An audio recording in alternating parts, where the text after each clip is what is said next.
తొలిజన్మని పరిచయం గురువు మందిరమని సరైన మరి అలాంటి గురు పౌర్ణమి మరి మన పాటల భాస్కరుడు గురు భాస్కరుడు మన గోరెడ్డి వెంకన్న గారికి ప్రత్యక్షమైన పరోక్షంగా ఎంతోమంది శిష్యులకు రావడం ఆ రోజు కలిసి రావడం చేస్తున్నాం. ఎంతోమందిని పరోక్షంగా ప్రత్యక్షంగా వారిని ఎంతోమంది ఆ పాటల వృక్షం పైన ధూమ్ధామ్ కోకిలను సృష్టించేటువంటి గొప్ప సృజనకారుడు మా గోరెడ్డి వెంకన్న గారు. నిజంగా అలాంటి పరిస్థితిలో ఒక ప్రేయసి ఊహలోకంలో వచ్చి వాడుకుంది. నా వసంత కుమారి వచ్చింది పద్యం మొదటి పాదంలోనే అడ్డంకై జైలు వాద్యం అరుపులోనే ఆదిలో అంశపాదన్నట్లు కొప్పులో మోదుగులు పెంచిన వసంత కుమారి ఆగిపోయింది అంటూ మళ్ళీ అగ్ని కెరటం ఆరాటం పడుతూ లేచింది. అతని వీణ రుద్రవీణ, అతని వీణ భద్రవీణ, అతని వీణ ప్రేమవీణ. అలాంటి గొప్ప రుద్రవీణను సృష్టించినటువంటి అది జోలపాడుతుంది, అవసరమైతే జ్వాల రేపుతుంది. అది ఆ వీణకే సాధ్యమవుతుంది. అది తీరంతో సమరం, అది రుద్రవీణగా వాసిల్లుతుంది. మరి నా తెలంగాణలో 4 కోట్ల మంది స్వరపేటికలపై గాయత్రి మంత్రంగా ఘోషించింది నా తెలంగాణ కోటి.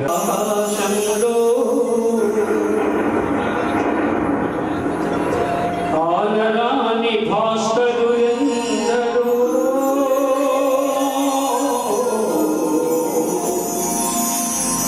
ఆ చల్లని సముద్ర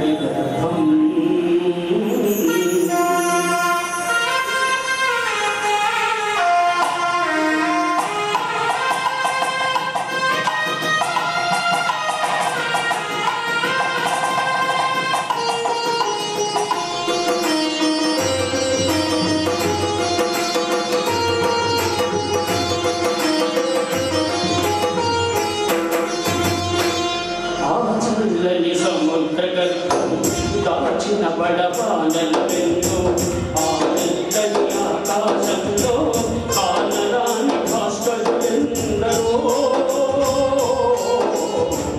ఆనందని సముద్రగర్భం దాచిన బడబానెన్నో ఆనందని ఆకాశంలో ఆనరాని భాస్కరుడెందరో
శ్రమ నుండి పురుడు పోసుకున్నటువంటి పాట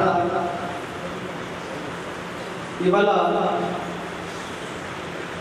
తెలంగాణలో అనేక కళారూపాల్లో మనకు కనిపిస్తూ ఉంటాం.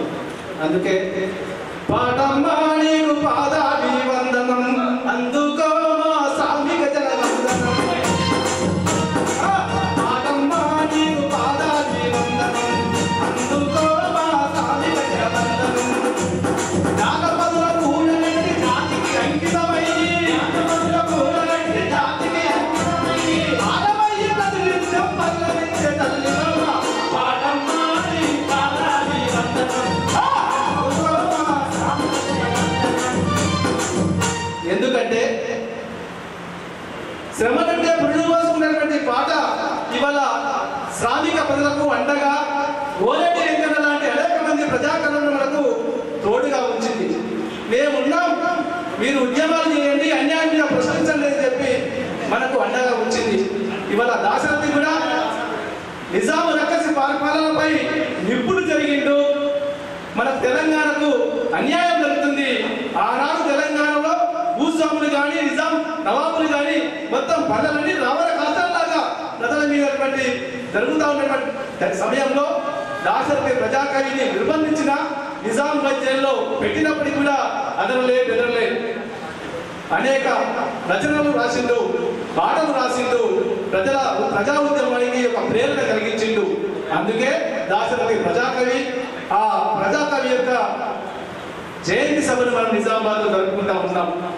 ఎందుకంటే ఇవాళ పాలక వర్గాలు పార్టీలు వస్తూ ఉంటాయి, పోతా ఉంటాయి, కానీ ఇవాళ ప్రజల్ని మోసం చేస్తూ ఉన్నాయి. ప్రజల దైనందిక జీవితంలో కనీస సౌకర్యాలు కూడా కల్పించడంలో విఫలమవుతా ఉన్నాయి. కాబట్టి వీటన్నిటి మీద ప్రశ్నించడం కోసం జయంతి సందర్భంగా మనం ఆ స్ఫూర్తిని తీసుకొని ముందుకు అడుగులు వేయవలసిన అవసరం ఉంది అని చెప్పి ఈ సందర్భంగా మీ అందరికీ గుర్తు చేస్తా ఉన్నాను. ఇవాళ మీరు నిత్యావసర సరుకులను చూడండి. 4 సంవత్సరాల క్రితం 100 రూపాయలు పప్పు ఇవాళ 200 అవుతా ఉంది. అందుకోసమే ధరల మీద మన్ను వయ్యలేటోని కూలదయ్యా, ధరల మీద మన్ను వయ్యలేటోని కూలదయ్యా,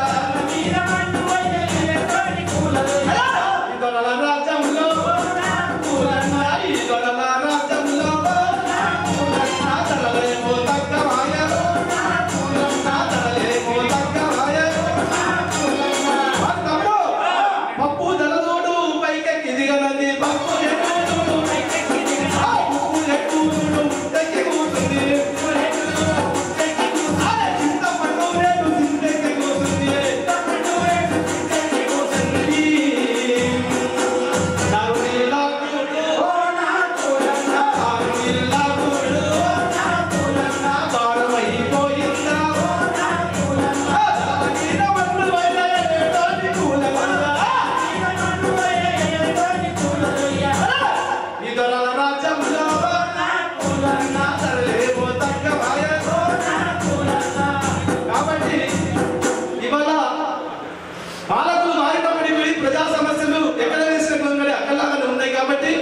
ఇంకా మనం ఈ యొక్క దాశరథి యొక్క పాటల్ని రచనల్ని అవన్నిటి కూడా నెమరు వేసుకొని ఈ తెలంగాణలో ఒక మనిషి ఇంకొక మనిషి దోపిడీ చేయాలనేటువంటి ఒక సమాజంలో మనం అందరం కూడా కవులుగా కళాకారులుగా ప్రయత్నం చేయాలని చెప్పి కోరుతూ ఈ అవకాశం ఇచ్చిన మీ అందరికి కూడా ఇంట్లో ఎందుకు అనుకుంటున్నాం అన్నది చూసుకుంటే మనందరికీ తెలుసు.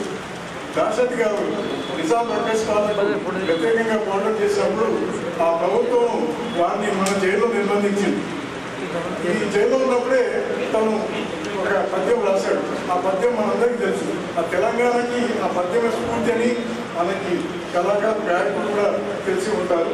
అది ఆనాటి చూసుకుంటే, ఓ నిజాము పిశాచమా కానరాడు, ఓ నిజాము పిశాచమా కానరాడు, నిన్ను బోధిన రాజు మాకెన్నడేది, నిన్ను బోధిన రాజు మాకెన్నడేది, తీగలను తెంపి అగ్నిలో దింపినావు, తీగలను తెంపి అగ్నిలో దింపినావు నా తెలంగాణ కోటి రత్నాల వేళ. ఈ చివరి వాళ్ళు ఎదుర్కొందో నా తెలంగాణ కోటి రత్నాల వేళ అందరి ఉద్యమకారుల గౌరవంలో మారింది.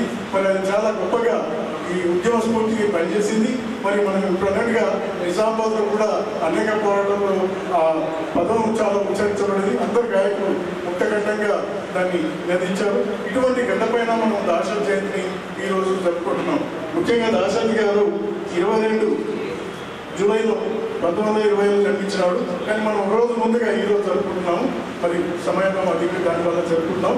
సరే, మనం కొన్ని కారణాలు జరుపుకుంటాం కనుక మన అందరం కూడా వారికి మనం గొప్ప ఇది చేయాలి. మనం వారిని ఎప్పుడు స్మరించుకోవాలి.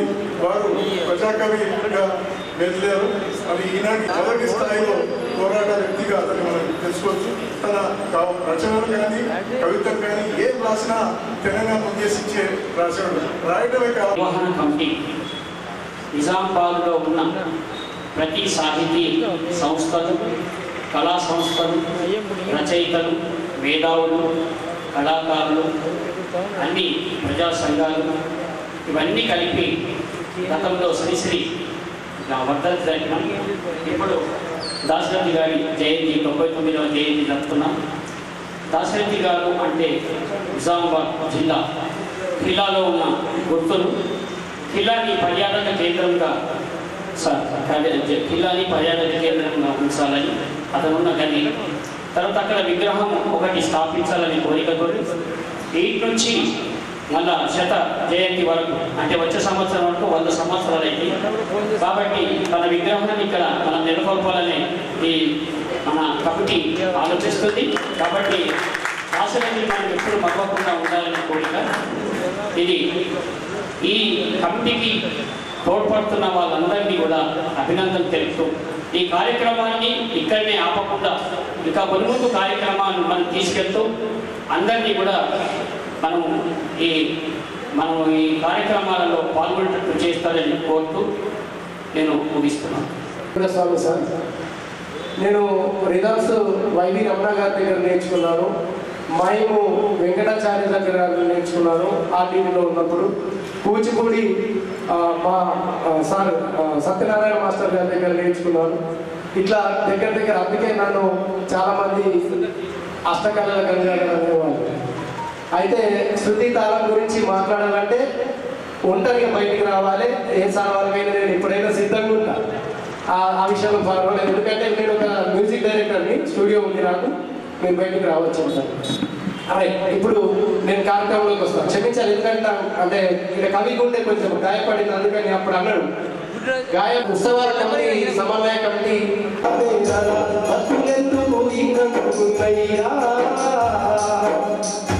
ఈ పాటలో ప్రతి చరణంలో క్వశ్చన్ ఉంటుంది. అలాగే గల్లీ సినిమా తీసుకుంటే కూడా దువ్వుకునే దువ్వెన పల్లిరిగిపోయి ఉంటది, దువ్వుకునే దువ్వెన పల్లిరిగిపోయి ఉంటది, ఎవరి కూడా చూసినంత ఎందుకు పగిలుంటదో గల్లీ సిన్నది, గల్లీ సిన్నది గల్లీ పోలకల వేస్తది, వాళ్ళున్న ఇల్లు కిల్లు కొట్టు కంట చిన్నగున్నదో గల్లీ సిన్నది, తుమ్మై కల్పదు తుప్పు వంట కల్పదు, ముచ్చుతోని తలుపులేమో పెచ్చుకుండి ఉంటాయి, ఎత్తు మనిషి సుత్తమై కొత్త గిరి కొత్తరా బయట గడపలకి నెత్తి కొప్పి గట్టి పోతదో గల్లీ సిన్నది, గల్లీ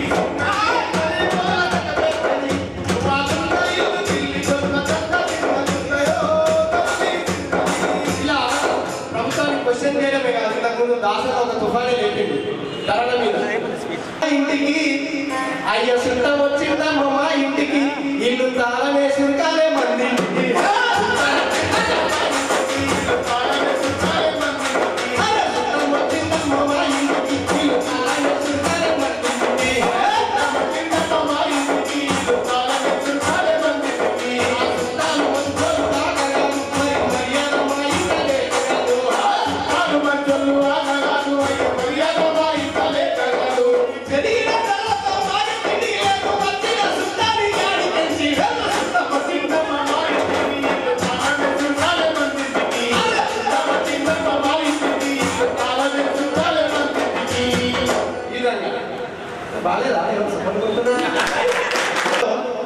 దాశరథి గారికి చాలా దగ్గర కోరికలు ఉన్నాయని నేను అనుకున్నాను మా గురువు గారికి.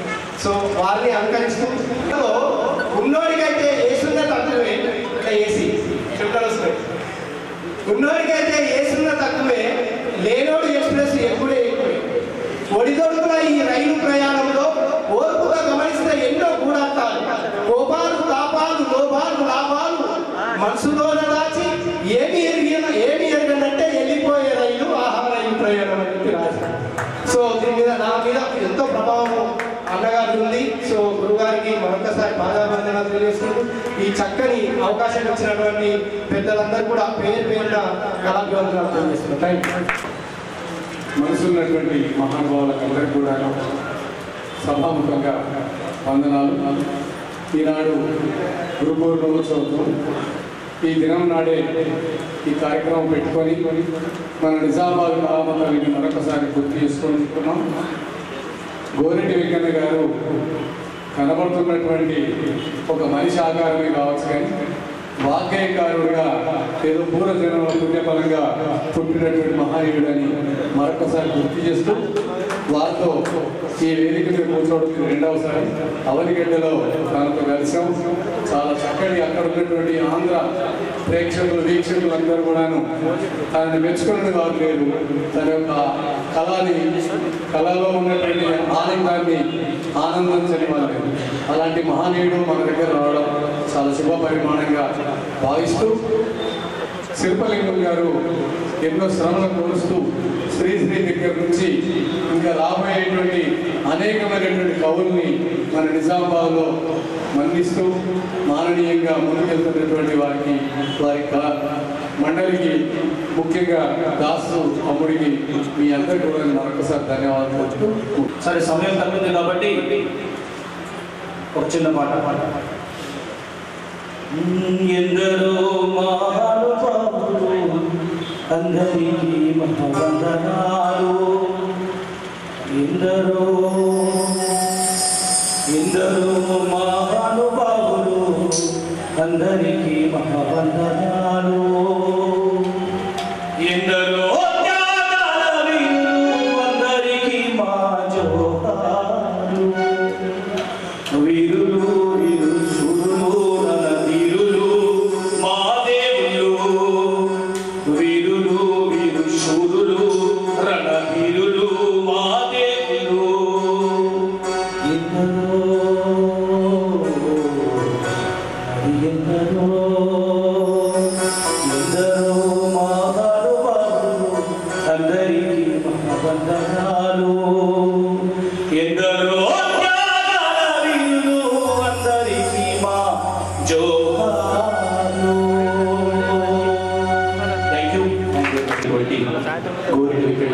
అలాగే నాటి కార్యక్రమ సభ అధ్యక్షులు శ్రీరాజేంద్ర గారికి సభకు అభిముఖంగా ఉన్నటువంటి మీ అందరికీ కూడా దాశరథి 99వ జయంతి వారికి నివాళి అర్పిస్తూ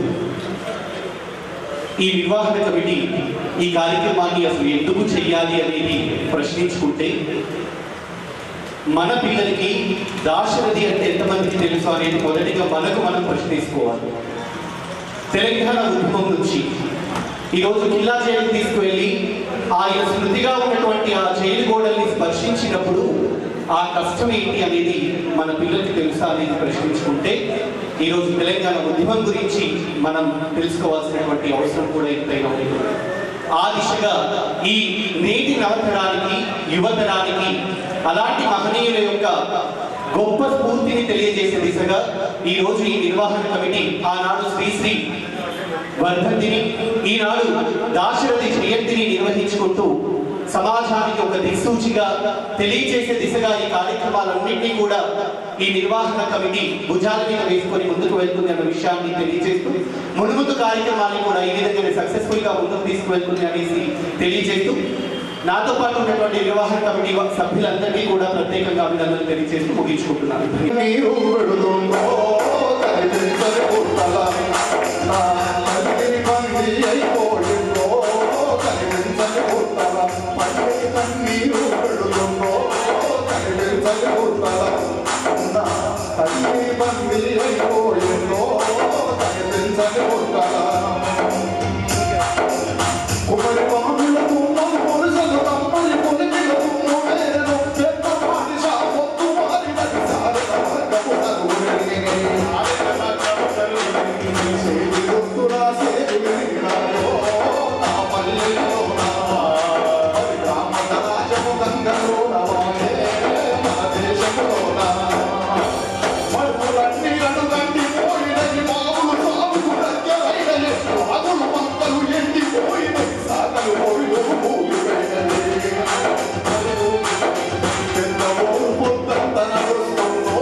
ఎద్దులెన్నో దున్ని బంగారు పండించి నవాబుల దొరల భూస్వాముల భూషణాలను నింపి మడి సచుడే మా తెలంగాణ రైతు. ఓ నిజాము పిశాచమా నీ అంతటి రాజు నేడు ఈ భూమిన తీగలను తెంపి అగ్గిలో నదిపినావు. నా తెలంగాణ కోటి రతనాల వీణా నా నా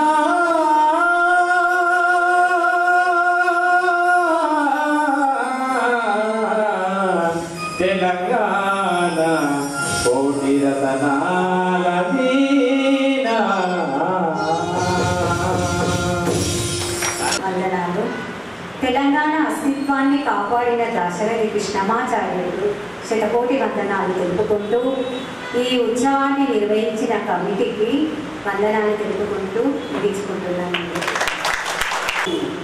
లేదు కొత్తల మగని అద్భుతమైన శ్రీనివాసాచార్య అద్భుతమైన సాహిత్యం సాధికారికంగా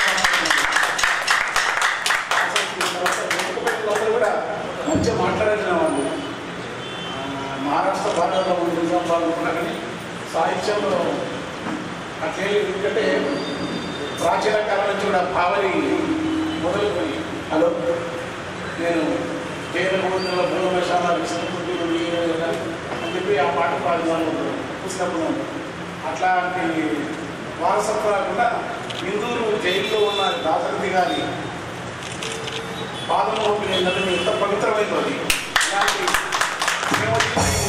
సందేశాలు ప్రేమతో అంటే అతిథులు ఎన్నికలు తిరగాలి వచ్చినాక పెద్ద మనిషి అనుకున్నాను కానీ నేను లేదు వయసు ఏ కవిలో నేను రూపొందించానంటే దాశరథికి అభిజాత్యం లేకుండా అంటే మనకు అంగీకరించని ఆస్థాన కవిని లేకుంటే తిలగ వెంకటరావు ఇన్ని వేరు విషయాలు కానీ ఆంధ్రజ్యోతి శ్రీనివాస్ గారు చాలా గొప్ప వ్యాసం రాసినట్టు ఆ రూపంలోనే అంటే ఆయన పత్రికలో మొత్తం తర్వాత చూస్తే ఒక సాధారణ జీవితం గడిపిన ఒక రచయిత పసిపిల్లలాగా ఉన్న మనిషి దాశరథి గారు.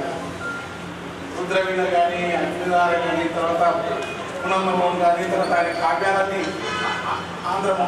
ఆంధ్రోదయం కానీ ఇవన్నీ మీరు చదివే ఉంటారు. అది మన కొత్త పంచాయతీ సంస్కృతి ఆయన రచనలతో పాటు ఏమంటే బాగుంది అట్లాంటి గొప్ప కవి సభ పెట్టి మిత్రులందరూ ఇక్కడ ఎవరు కూడా నన్నేంత గౌరవిస్తున్నారని నేను మీరు ఎంతలో ఉంటా గంగాధర్ కూడా లైన్లో ఉంటాడు. అద్భుతంగా చాలా కవిత్వానికి అదే ఎక్కడో ఎత్తుకొని రాయటం అనేది ఒక పద్ధతి. నువ్వు చూసే జీవితం నుంచే నీవు గమనించే దాని నుంచి చాలా అనుపక్షరాలతో అనుకున్న గొప్ప భావాన్ని వ్యక్తీకరించడం చలం చెప్పినట్టు చిన్న పదాలతో చిన్న అంటే తక్కువ నిడివి నుండి ఎక్కువ మాటలు చెప్పి కవిత్వం రాయడం పద్ధతి వచ్చిందంటే వాళ్ళ సక్సెస్ అండి. అందుకే ప్రపంచవ్యాప్తంగా ఏ కవి చేయలేని పని ప్రపంచ కమ్యూనిస్టు మేనిఫెస్టో వేదములు ఉపనిషత్తులు లేకుంటే పవిత్రమైన మత గ్రంథాలలో లేని ఒక మానవ తత్వాన్ని ఒకే ఒక్క పాటలో చెప్పిన మహాకవి దాశరథి. అది మానవ పరిణామం ఉంది, విశ్వలో చెప్పిన నడకం ఉంది, త్యాగ స్ఫూర్తి ఉంది. తర్వాత చివరిలో పసిపాప నిద్రకన్నా వస్తున్న భౌత వీరులంతో అని చెప్పకుండా కరువంటూ కాటకమంటూ కనిపించని కాలాలు ఎప్పుడు అని కొంచెం మంచి మాట చెప్పారు. ఈరోజు ఆ కవులకు కొంచెం లేకుంటే ఆ ప్రశ్న లేకుంటే లోకం మీద ప్రశ్న లేకుంటే కవి కాడ వేసుకోవాలి కష్టం ఖచ్చితంగా ఏదైనా ప్రశ్న అంటే ఎప్పుడు కాదు లేకుంటే ఇప్పుడున్న మిత్రులు వామపక్షవాదులు ఉన్నారు. విప్లవం వచ్చిన తర్వాత కూడా కమ్యూనిస్ట్ దేశాలు కూడా ప్రశ్న వేసుకోవడం మాత్రమే నిజమైన కవులు. ప్రశ్న ఎప్పుడే వేయాలి. దాశరథి ఎప్పుడు ప్రశ్న అనాలి. కొత్త ప్రశ్న ఎప్పుడు ఉంటలే. అనేక అంశాలను ఇప్పటికి మనం దాశరథి గురించి చెప్పినప్పుడు మీరు మాట్లాడినప్పుడు నేను మళ్ళీ ఆ వివరాలు కానీ మేము తెలంగాణ తల్లి తెలంగాణ మనందరం అనకముందే నా తల్లి తెలంగాణ, అది తల్లి తెలంగాణ మొట్టమొదటి తెలంగాణ తల్లిని చెప్పి వ్యక్తీకరించిన మహాకవి ఆయనే మొదట. ఇప్పుడు మంచి పద్యం ఆయన. అలాంటి మహాకవి సభ పెట్టి నన్ను పిలిచి నేను, ఎందుకంటే దాసరథి సభ నా ప్రోగ్రామ్ అయితే నేను పాడుతుంది, కానీ ఎక్కువ పాడాల్సిన పద్ధతి కూడా. ఎందుకంటే ఆయన దాసరథి గురించి మననం చేసుకున్నప్పుడు ఆయన పద్యం వచన కవితలు రాసిన, ఆయన పద్యంలోనే ఆయన జీవాత్మ పద్యాన్ని చాలా గొప్పగా రాసిన. ఆయన ఏం చెప్పకూడదు. భావకత్వంలో కృష్ణశాస్త్రికి దగ్గరగా తెలంగాణలో భావకవిత్వం లేదని అందరూ వాస్తవం, కానీ పద్య కవిత్వమే రాజ్యంగా ఆంధ్రలో భావకవిత్వం వచ్చిన కాలంలోనే మొత్తం పద్యం వికసించిన గేయాల్లో వచ్చే వరకు అద్భుతమైన భావకవి దాసరథి గారు. భావకవిత్వం ఇప్పుడు ఒక భావకవి పండు తిన్నాను ఎట్లు రాగలని రాత్రులు, పండు తిన్నాను నిండుకున్నవి ఎట్లు రాగలను అని చెప్పి ఒక పద్యం అంటారు. అసలు అది మామూలు అది కృష్ణశాస్త్రిలాగానే ఉంటుంది. అది కృష్ణశాస్త్రం నుంచి ఉంటుంది. అంత భావకత్వంలో మహాకవి అయిన తర్వాత పడప తండ్రి తల్లి మా ఆంధ్రులే మద్రాసు విశ్వవిద్యాలయం చేత సంస్కృత పట్టాకు వెళ్ళిన తండ్రి గారు సంస్కృత పండితులు, మహాపండితులు. తల్లికి సంస్కృత తెలుగు రెండు వచ్చిన వాళ్ళు. తర్వాత వైష్ణవ సాంప్రదాయం ఆనవాటి ప్రబంధ సాహిత్యానికి శైవానికి వైష్ణవానికి మన తేడా వేరే చెప్పిన, శైవంలో దృశ్య రామానుజాచార్యుడు 1120వ శతాబ్దంలో వైష్ణవాన్ని తీసుకొచ్చి దేహానికి చక్రాంకికాలు ఉండాలి, దేహానికి మకరకుండాలు ఉన్నాయి, దేహానికి పొంగలి ఉండాలి, దేహానికి అన్నం ఉండాలా, దేహానికి పట్టు పీతాంబరం ఉండాలని చెప్పి దేహం కూడా వాస్తవం. భగవంతుడు ఇట్లా వాస్తవం ఒకటే చెప్తున్నావు, దేహం కూడా తన రూపం కనుక దీన్ని బాగా చూసుకోవాలి కనుక దేహంలో ఉన్న ఆనందం అప్పుడే ప్రబంధ సాహిత్యం వచ్చింది అని చెప్పి అప్పుడే రాధిక పాడిన అమ్మాయి పాట రాధిక మరో పాట పాడినాము. ఈ సందర్భంగా వైష్ణవ సాంప్రదాయంలో రామానుజ ప్రబంధ సాహిత్యం పుట్టింది అక్కడ నుంచి. లేకుండా ప్రబంధ సాహిత్యం లేదు. పురాణాలు, మాయలు, మంత్రాలు, శిక్షలు గరుడ ప్రబంధ సాహిత్యం వచ్చిన తర్వాతనే అల్లసాని పెట్ట లాంటి కవి ఒక మామూలు పామరుడైన ఒక దళితుడు శాపగ్రస్తులైన బ్రాహ్మణి యొక్క విమోచన గావించి అతనికి శాప విమోచన గావించిన కథ రాయగలంటే పెద్ద విప్లవాత్మకమైంది. ప్రపంచ సాహిత్యంలో 15వ శతాబ్దంలో వచ్చిన అమృతమైన పెద్ద విప్లవం. దానికి కారణం అంటే వైష్ణవంలోని గొప్ప తత్వం. అదే ఆ వైష్ణవ సాంప్రదాయం నుంచి రావటం వల్ల చాలా మంది విప్లవోద్యమంలో వాళ్ళు పనిచేస్తున్నారు. అంటే అసలు రంగాచార్య కూడా విప్లవాన్ని ప్రేమిస్తారు, దేవుని ప్రేమిస్తారు. దైవాన్ని అయ్యారు, విప్లవాన్ని అయ్యారు. దైవనింద పొగిన దైవాన్ని పొగిన విప్లవాన్ని ఎక్కువ దానికి అంకితమైన. అందుకని దానికోసం నిర్బంధం ఏ కవి ఎటువంటి అలవాటు కూడా వైష్ణవుడే. అంటే ఇక్కడ వైష్ణవ శైవానికి ఎప్పుడు అర్థం మనకు ఆ సంబంధం చేశారు. కానీ ఎందుకంటే వ్యవహారిక సత్యం, దేహం, దుఃఖం, తిండి, నాగలి, పంట, భగవంతుని బట్టి అన్నము, నీవు ఇచ్చే ఆరతులు, ఇచ్చే పళ్యాలు తయారు కావాలి. జీవితం, మానవ జీవితం మాయా, మాయ అంతా మాయా, దృశ్యము, విరక్తి, వైరాగ్యం, సన్యాసం అనే కాకుండా ఈ వ్యవహారిక సత్యం నుంచి జీవితం తెలుపుతుందనే ప్రశ్న వైష్ణవుడు రామానుజాచార్య చేసినాడు. ఆ పరంపర కొనసాగి దశరథ రూపంలో మనకు వచ్చి తెలంగాణలో 2 సార్లు పెట్టు. అది ఈ పద్ధతి ప్రయోగం నాగా వెంకటేశ్వరరావు గారి రాష్ట్రపతి గారు ఒక పదాన్ని పది ఒక పదాన్ని తెస్తారు. తెలంగాణ మురైపుదే ముసలి నక్కడు రాజవికం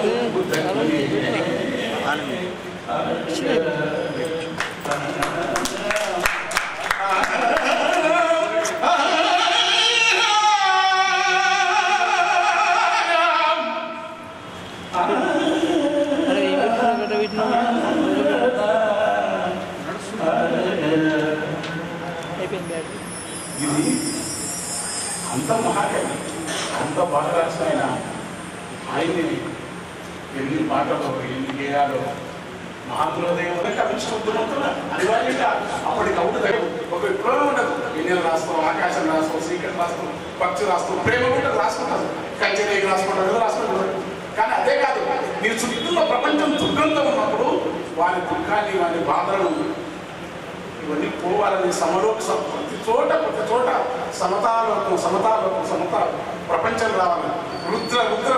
రుద్రము ఎన్నిసార్లు వాడతారు దాశరథి వాళ్ళంతా అసలు హృదయం అనే పదాలు ఎన్నిసార్లు వాటిలో సమత్వం, సమతాలోకం, సమతా వేదం, సమతా భావం ఆయన జీవన నాడిగా ఉండి ప్రపంచంలో గొప్ప మానవీయ సమాజాన్ని సృష్టించి మనం బాగుండాలి, ఇతరులు బాగుండాలి, ఏదైనా కానీ ఎవరేరని ఎవరు అనే ఒక పద్ధతిని తీసుకొచ్చిన మహాకవి దాశరథి గారిని ఆ రోజుల్నే తాను జీవించిన కాలంలో దళితులకు అక్షరాభ్యాసం కోసం ఉంది. తర్వాత కొన్ని పద్యాలు జాషువా వల్ల పద్యాలు ఉంటాయి. ఆ జాషువా వల్ల పద్యాలు సేమ్ వైరాగ్య పద్యాలు ఉంటాయి. కానీ ఆయనకు అలవోకిగా అనే పద్ధతుల మహానుభావుడు. ఆయన జైలు ఎందుకు రాసిన అంటే నాకు ఛందస్సు ఉండటం వల్ల ఈ చెప్పి పాడుకోలేదు. సత్యం కూడా సత్యంగా చెప్పుకున్నారు. పద్యం ఎందుకు రాసిన ఈ ప్రక్రియలు వచ్చినప్పుడే ఆయన నవలు రాసినాడు, కథలు రాసినాడు, తర్వాత గేయం రాసినాడు, తర్వాత అనువాదాలు గాలి గీతాలు అందంగా అందిస్తాడు. మనకు అంత గొప్ప రాసినాడు ఆయన గాలి గీతాలు. అట్లా ఆయన అందే మహాపండితుడు.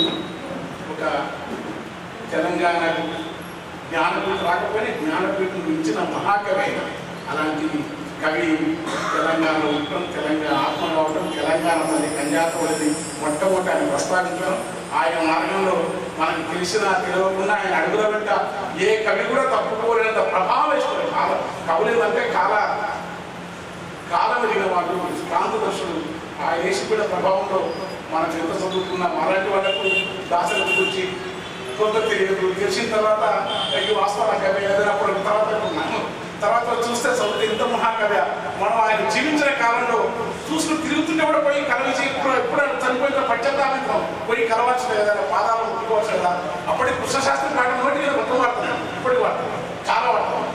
శ్రీశ్రీని అనుకుంటే దాసరి మనం అంతా మిస్ అయినామని శ్రీనివాస్ లాంటి వాళ్ళ అనుకున్న పరిస్థితులు. అలాంటి మహాకవిని ఈ ఊర్లో మీరు పెట్టి మంచి ప్రేక్షకులను అసలు భిన్న అభిప్రాయాలు ఉంటాయి. అభిప్రాయాలు భిన్నంగా ఒకటే ఉండదు. ప్రపంచంలో ఒకే అభిప్రాయం ఉండాలనుకుంటున్నారు. ప్రపంచంలో మూర్ఖులు ఎదురైంది.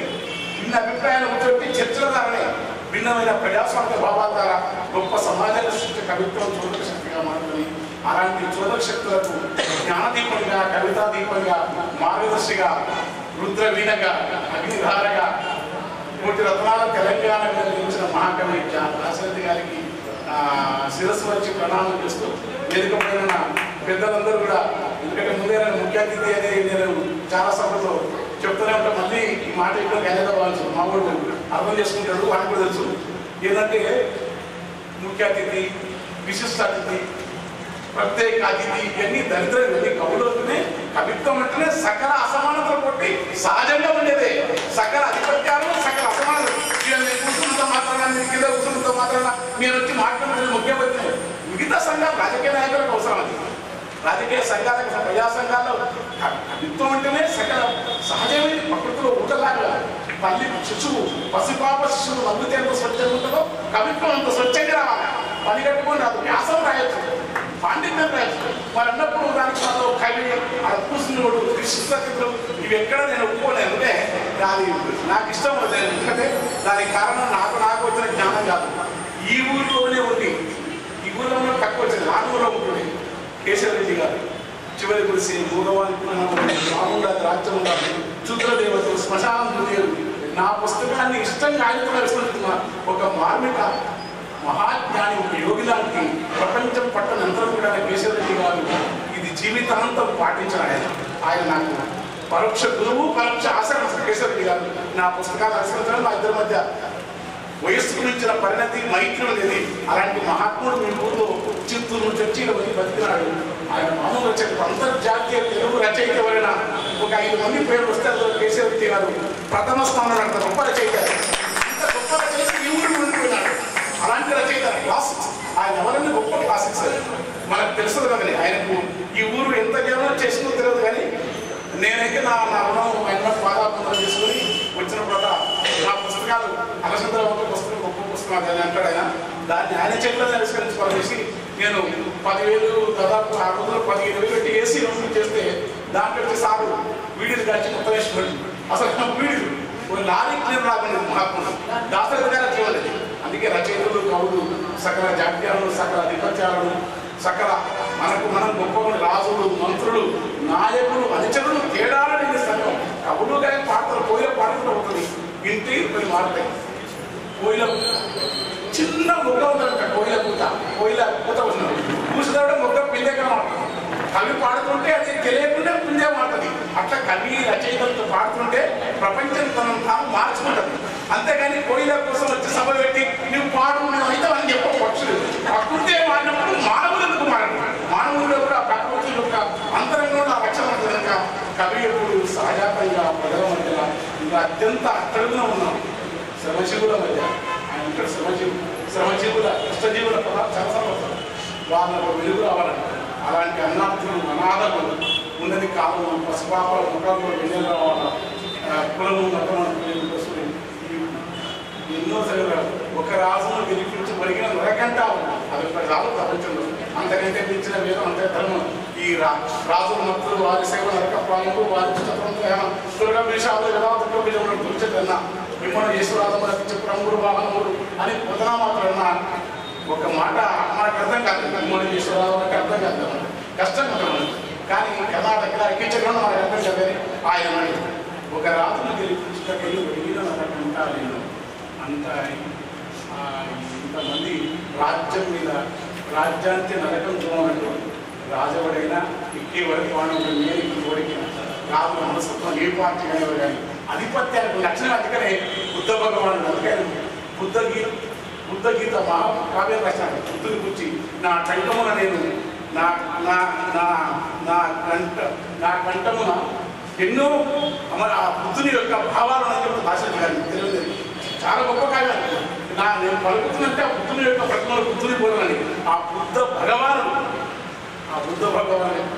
ఎట్లయితే రాజ్యాలు ఉంటుందో ఒక సంఘారం నిత్య విషయాలు అలాంటి ఒక నీవు బతుకుతున్న వచ్చే అధికారం ఉంటుంది. కానీ ముఖ్యమంత్రి ఏమి ముఖ్యమంత్రి అహంకారం యొక్క మామూలు మనసులాగా ఉంటుంది. కర్పూరు ఠాకూర్ లాగా ఉండేది. ఆయన ఎవరు రామ్మోహన్ లేకుండా కర్పూరు ఠాకూర్ లాగా ఒక కామరాజు నడాలన్నా ఒక బస్సు నిజలింగప్పుడు రాకుండా కర్ణాటకలో ఫోన్ తిరగబెట్టకపోయాడు. నీవు ఏ పార్టీలో ఉంటావు? బీజేపీలో ఉన్నావు, వాజ్పేయి లేకుండా అంత్యోదయ ఆయన ఎవరు దీన్ దయాళ్ లేకుండా శ్యామ్ ప్రసాద్ ముఖర్జీ లేకుండా. కానీ మానవుడి వివేకం కొబ్బరి సుప్రసన్నాచార్యని ఒక మేధావి ఆయన జాతీయవాది ఆర్ఎస్ఎస్ ఆయన ఒక మాట చెప్తాడు. నీవు ఏ రాజకీయాల్లో ఉండు, ఏ భావజాలంలో ఉండు, కానీ నీ అంతరంగం యొక్క వివేకం పరతంత్రం కావద్దు అంటాడు. మనిషి మూర్ఖుడై హింస నీ ముందరనే హింస జరుగుతున్నా, నీ ముందు తప్పులు జరుగుతున్నా ఏ కానీ వారి సమాజంలో పరతంత్రం మనిషి తత్వం కోల్పోతున్నాం, మనిషి విధానం కోల్పోతున్నాం. నీవు పేరు ప్రతిష్ట కీర్తి ఈ సోషల్ మీడియా వచ్చి తర్వాత ఇది వచ్చి మంచి చెడుతో తెలియకుండా భయంకరమైన చిన్న అర్ధెకర గుంట పొలం కోసం అన్నం తప్పుతున్నాం, తల్లిని తప్పుతారు, పిల్లలు తప్పుతారు, కొరాతి కొరబడుకుంటున్నారు. దొర ఏం నీరు అంటే ఇప్పుడు అర్థం లేదు, దొర ఉండడం లేదు తెలియదు. కానీ అసలు పక్కన ఉన్న భూమి ఎవడన్నా భూమి కొనాలనిపోయినా తెలుసుకుంటే ఇబ్బంది. నువ్వు కష్టపడి టీచర్ చిట్టి చేసి వాళ్ళకి ఆడుకున్నాను. ఆ అమ్మినోడి దొరికిపోయి గెలుకలాడి మన ఎత్తికి ఈ ప్లాట్ మీ ఆయన నీకు తెలియకుండా అమ్మిన ఎక్కేసి ఆయన ఎక్కిస్తాడు. ఇక పంచాయతీ దాని మీద నీళ్ళు పెట్టుకున్నామని వీడు వైపు అంటే చిన్న భార్యాభర్తల మధ్య పంచాయతీ అనుకో, ఇద్దరి మధ్యలో పంచాయతీ సోషల్ మీడియా నడుస్తున్న పంచాయతీ చెప్తారు. పసిపిల్లల పట్ల దాడుల పట్ల ఒక్క ఎస్ఐ మొన్న దళితుడు ఒక ఎస్ఐ ఒక ఆఫీసర్ బాధపడు ఎస్ఐని ఉరేసుకోవడం. కమ్యూనిస్టు పార్టీ సంస్థ కమిటీ మెంబర్ ఎమ్మెల్యే చంద్రశేఖర్ అని ఆయన ట్రైన్ గురిపోదెత్తుకోలేదు. ఏం అసలు అర్థం లేదు, బాధపడదు. ట్రైన్ గుర్తుకునే ధైర్యంగా తన జీవితాన్ని అంటే మనుషులకి ఏం కావాలనేది వివేకం నశించిపోతుంది. సామ్రాజ్యవాదం అది మోసం, మనిషిని శకరాలు చేస్తున్నది, పంచుకునే చేస్తలేదు. ఎవరి ప్రచారం వాడే, ఎవరి గొప్పతనం వాడే, ఎవరి విధానం వాడే, రాత్రి అయితే ఎట్లా ముంచాలి, ఎవరినట్టయ్యాలి, ఎవరిని ఎత్తుసేయాలి, ఒక దృఢత్వం అయిపోయింది మనుషులు. ఎవరి ఒక మాట మాట్లాడు. సుందరయ్య గారు ఆ పాట అసెంబ్లీ చేస్తే ఆ ముఖ్యమంత్రి రెడ్డి గారు లేచి ఎందుకు సుందరయ్య గారు పార్లమెంట్ పోతే నెహ్రూ గారు లేచి ఆయన మాటలు నేను చెప్పండి. నెహ్రూను రవీంద్రనాథ్ ఠాకూర్ చరిత్రకారిని భయంకరంగా తిడితే రవీంద్రనాథ్ ఠాకూర్ను నన్ను తిట్టినందుకు కదా జ్ఞాని కనుక ప్రశ్నిస్తాక ఆమె హిస్టరీ కాంగ్రెస్ చేయమని చేసినాడు. కృష్ణయ్యను నెహ్రూని తిట్టి నెహ్రూ ఎందుకంటే దాసరి రంగాచార్య జీవితం అంతా గాంధేయవాది, ఆయన కమ్యూనిస్టు జీవితం గాంధేయవాది. గాంధీని నెహ్రూ చాలా మెచ్చుకోండి. వసంత నెహ్రూ విధానాలను వసంతంలోని కోకిల ఆగమంతో పోయించాడు. గొప్ప పద్యం, మామూలు పద్యం కాదు. కృష్ణయ్యను నెహ్రూ మహామూర్తి. ఆ కృష్ణయ్యను సుప్రీంకోర్టు జడ్జి కావడం కోసం నెహ్రూ ప్రయత్నం చేసినాడు. దేవి ప్రసాద్ చట్టోపాధ్యాయ నెహ్రూకి ఇష్టం లేదు. ఒక విధానం లేదు భారత జాతీయోద్యమ నాయకుడు, ఎందుకంటే వాళ్ళు దేశం నుంచి చూసినారు. టాటా జాతీయోద్యమ బ్రిటిష్ వాడి కంపెనీ ఉంది, ఈ భారతీయ కంపెనీలు కావాలా, ఈ కంపెనీ నా ప్రజలకు ఉపయోగపడాలా. కానీ టాటా కంపెనీ, ఒక బిల్రా, ఒక మహత్రావు, ఒక జేకే సింఘానియా, ఒక కిర్లోస్కర్, వాళ్ళ కొన్ని జాతీయ బూర్జువా సంబంధించి దేశభక్తియుతమైన పరిశ్రమలను నెలకొల్పాలన్న విధానం ఉన్నది. ఇప్పుడు పరిశ్రమలు కాదు, ఉంచుడు. ఇప్పుడు చెరువులు కట్టిబడి దొరుకుతుంది. మొత్తం ఇంట్లో కట్టి ఫార్మా కంపెనీలు, భూమిపాడు, అమెరికా వస్తున్న ఫార్మా కంపెనీలు మనకే వస్తాయి, బ్రిటన్ వస్తున్న ఫార్మా కంపెనీలు మనకి వస్తాయి, జపాన్ మొత్తం మన కాలుష్యాన్ని వస్తుంది, మనిషి బతిక పరిస్థితి లేదు, విపరీతమైన క్యాన్సర్ పేషెంట్, మినరల్ వాటర్ స్థాయి మేము భూమిలో నీళ్ళు మేమంతా నేను 40 ఏళ్ళ వరకు వాన పడితే వాన నిండాలి, నీళ్లు తాగితే నీళ్లు తాగవలసింది మనకి తినకపోతే తిప్పుడు ఆయరన్నా గంగాధర, తింటనే ఒక ఆయరన్నా గంగాధర. పాలు నీళ్ళలో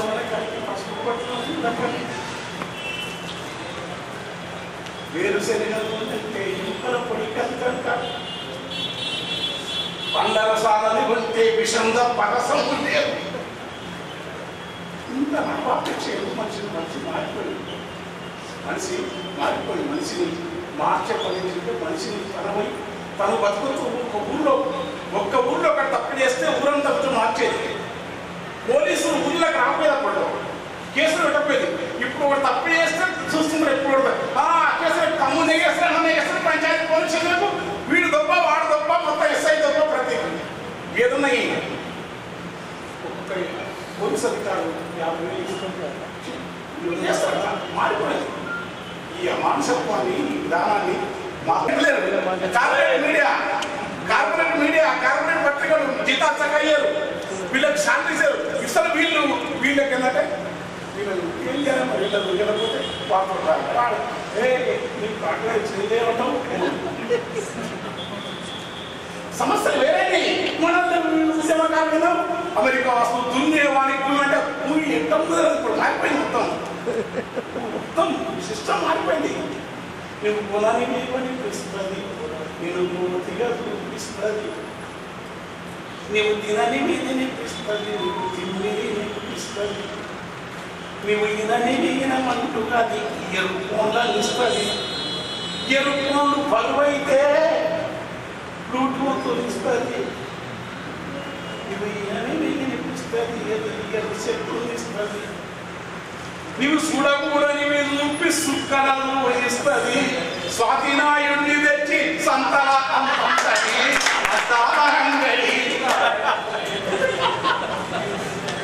అగ్గి పెట్టే మనిషివాడు అసలు గెలవలు ఉంటుంది. అందరింట్లోకి వచ్చేవాడు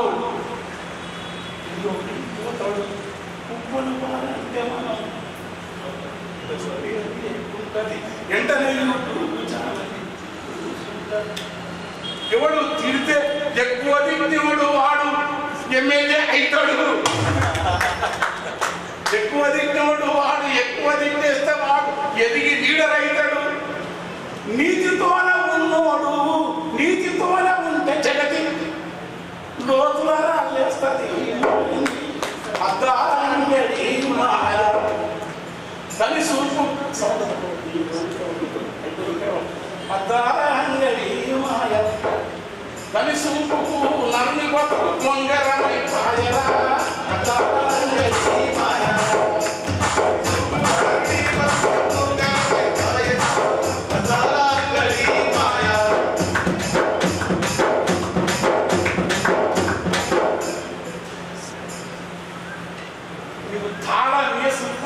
అది గాలా వేస్తుందన్నా, నీవు మూసుకొని పైన అది తోసుకొస్తుందన్నా, ఎంటికంత సందు లేదు ఎట్లను దొరబడుతుంది. నీ చేతులున్న సెల్లుతోని షేకాండ్ ఇస్తుంది. దాని షాపు ఆడ ఉంటాడో దాని సాగు కారు ఎవడు కనుకుందామా అని పోతావా నీకు కార్డు అంట గడుతుంది. ఆ కార్డు ఉంటే నీ బ్యాంకుల ఖాతా కొట్టుకోపోతుంది. పెట్టుకోకాడది కట్టేసుకుంటాడు హాయిగా. అప్పులెంత సప్పులెంత అడ్డమైన ఖర్చులెంత పట్టకెంత పాటకెంత సుట్టం వస్తే బిందుకెంత ఎత్తుకున్న సిప్పీలకు పొట్ట మార్చుకున్నదెంత బాధగల్ల రోగం వస్తే బతకనీకే ముందుకెంత ఆపదొచ్చి లోపల క్యాన్సర్ ఉందంటే అప్పుల ఆసుపత్రికి ఎందరు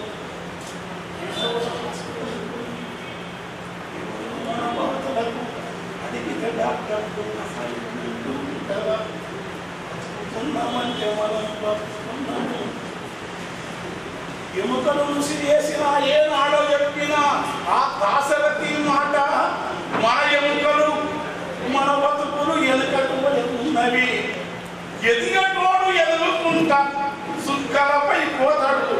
ఎట్ల చేరు ఎదిగల నీ ఊరున్న బతుకు మన్ను కూడిన సున్నమునే కూడలకు సున్నమే ఏమంటది. నీ ఇంటి రంగు వెలిసిపోతే ఎంటనే పసిగడుతుంది. ఏసియన్ పెంట అయ్యి ఏసియన్ తంటది.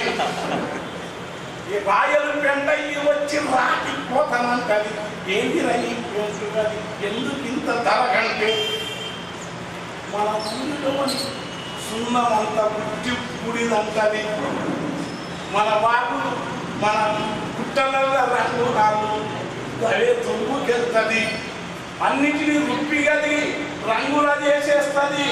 మన ఊరిని దోసి మరణ దోసుకొని మన ఇంటిని మెప్పిస్తుంది.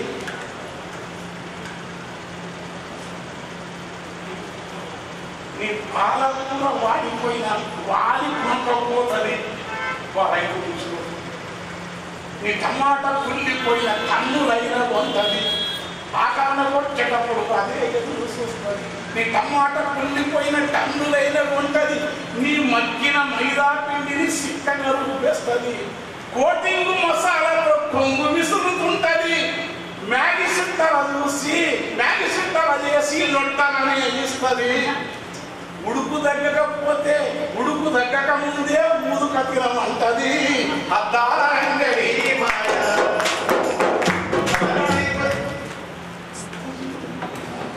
నువ్వు మామిడి తోట వెళితే తాను ఎదిగి వస్తుంది.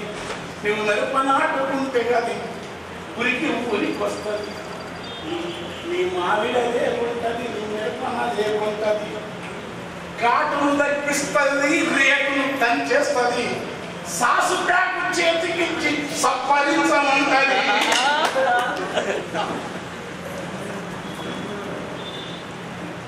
నీ కోనసీమ బొండాకు కొత్త రేటనంటది.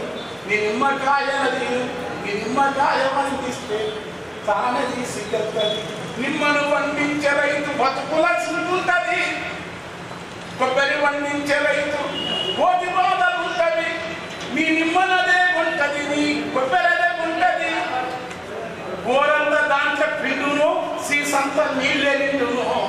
ప్రైస్ ముద్దర కొట్టి స్ప్రైట్ చేతికిస్తుంది.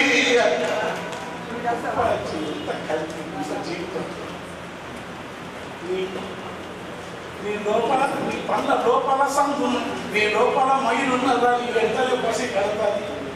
నీ యాపకుల్లో దోమితుంది, ఎచ్చిడి వేసుకుంటుంది. పండు వీకి పండు పెట్టే ప్రాణుల అది ఉంటుంది. గంట గంట వ్యాసాల వెంటనే ముద్దిస్తుంది. టీవీలలో పైసలిచ్చి అంతకే తెలుస్తుంది. చిన్న కంటి అయితే క్యాన్సర్ అని పూలు లేపుతుంటది.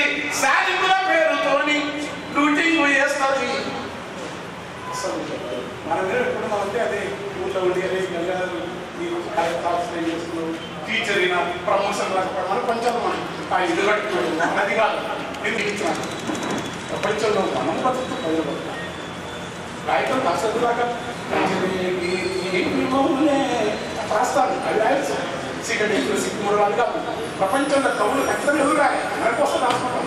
వీళ్ళకి రాస్తాం. లేకపోతే పదగతులు స్వరజతులు కొల్లగించిన తీయని రాగాల తెలంగాణ సీను రాసుకోవచ్చు. కానీ ప్రజల గురించి పేద ప్రజల గురించి తీరుల గురించి ఎవరైతే తప్పిస్తారో వారి పట్ల కవులు కళాకారులు రచయితలు మేధావులు నీవు బతుకు సంపాదించుకో, కానీ వాళ్ళ పట్ల నీ జీవిత కాలంలో ఒక 10 నిమిషాలు ఆలోచించు, ఒక 10 పైసలు వాళ్ళ కోసం 10 రూపాయలు వాళ్ళకి ఖర్చు పెట్టు.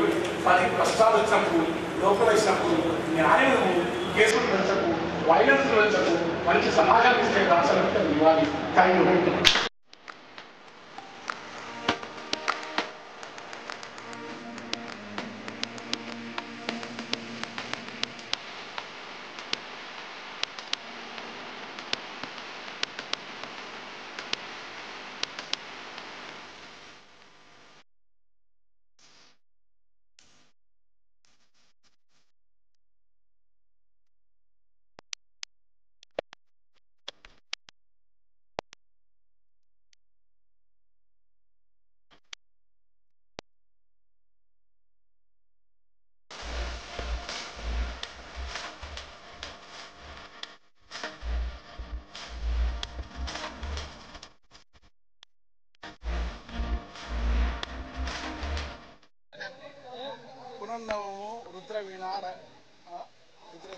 రుద్రవీణ, మహేంద్రోదయము, అనేక కావ్యాలు,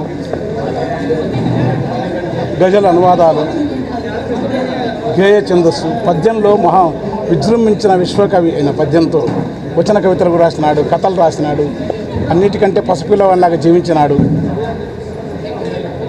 ప్రాణములొడ్డి ఘోర గానాటములను పడగొట్టి మంచి మాగానం సృజించి ఎముకలను చేసి పొలాల దున్ని భోషానములను నవాబునకు స్వర్ణము నింపిన రైతుదే తెలంగాణము.